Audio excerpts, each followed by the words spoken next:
Hello, welcome back to my channel. In today's video, I want to talk about the importance of debt to income ratio in terms when you're applying for a mortgage loan. My name is Lynn. I'm a mortgage loan originator and a real estate broker. With many years experience in real estate, I like to make video content to reach out to more people like you and provide educational information about the real estate market and mortgage tips. Let's get started. DTI ratio is the key factor lender will use to assess your ability to repay a mortgage loan. So what is the healthy margin for DTI ratio? And DTI ratio is like first I want to talk about what is it. So it is the your total monthly debts divided by your total gross income, pre-tax income. So they'll give me a number.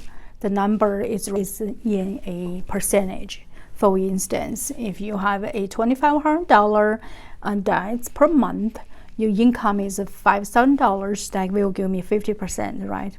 So your debts is 50% of your income. In this type scenario, I can tell you best route for you to go is the FHA loan, because in FHA loan, if you match your credit is met the requirement, then I could go as high as about 56.99%. But remember, and also it's based on your credit score. If your credit score higher, and then I'm able to do that. But if your credit score is really lower, your DTI ratio is high, and you may not able to do that, or you may have a lower loan amount. All depends. DTI ratio is the key factor. Credit score is basically it just let you into the door. So, but there's no guarantee. So the DTI ratio really is a key factor. So the things that were not contours to that is your auto insurance, health insurance, and your utilities, and your cable, phone bill, your child care is not contours against you when figuring your debt to income ratio. But it's very good to know your own bill, because you don't want to overwhelm yourself. You gotta make sure that after you make those payments, your housing payment, your debts, you still have a great, good amount, healthy amount for your food, right? For your personal needs. So I think it's good to know your own finance. Then you can make the determination how much you want to borrow. Let me give you another scenario. Let's just say this message is not only for the borrowers, also for the realtors. So you have to stay up date with your mortgage loan officer and communicate with her or him. Because just say I approved I got a pre-qualification or pre-approval for your client, or just say if you're the borrower too, then this month, and your DTI ratio is at the top, like a maximum. So any number changes could negatively impact your loan eligibility status, or could change your loan amount, the amount you can borrow. When I originally approved or pre-qualified, that is based on you saying you want a $500,000 house. The house has a $500 monthly property tax, no HOA, and your homeowner insurance is about $250.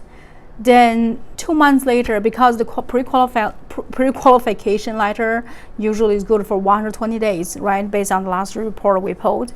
So just say that 2 months later, you find a property that is still same amount, a $500,000 house. But guess what? The HOA is $250 per month. And your property tax is $750 per month instead of $550, then you suddenly your insurance bumped up. Even just one number bumped, just saying your homeowner insurance stayed the same, your property taxes stay the same, and then you suddenly have HOA, then I'm sorry, you may not qualify for the loan amount originally that I pre-qualified you, or you may need to pay more down payment because your DTI ratio is at the top. should say almost at the max that I can do. So does not give me enough Google room, wiggle room. Not Google room, wiggle room, and it does not give me enough room to even make the adjustments. So that is why I'm saying the debt to income is very important, because your credit can stay the same or can go higher. But regardless, if your DTI is just right on top, then the any sudden change could negatively impact you loan borrowing eligibility, right? So unless you have more cash to put down, then could make the number stay.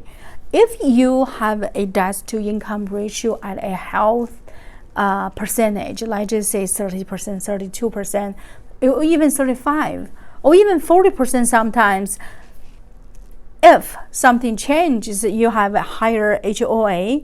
Regionally, when I qualified, you don't have it, but I have wiggle room. I can plug the number in. I can say, oh, you know what?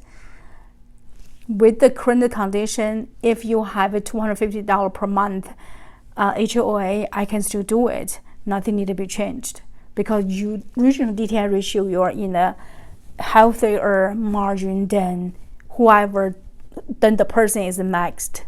Does that make sense? So what if you have collections?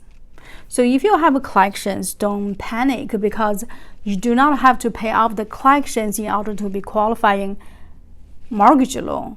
So of course there's so many factors, but I'm just saying, in general speaking, you probably need to talk to your mortgage loan officer first, see where you're at on that, because we will use 5% of on your balance if you have any bills under collections.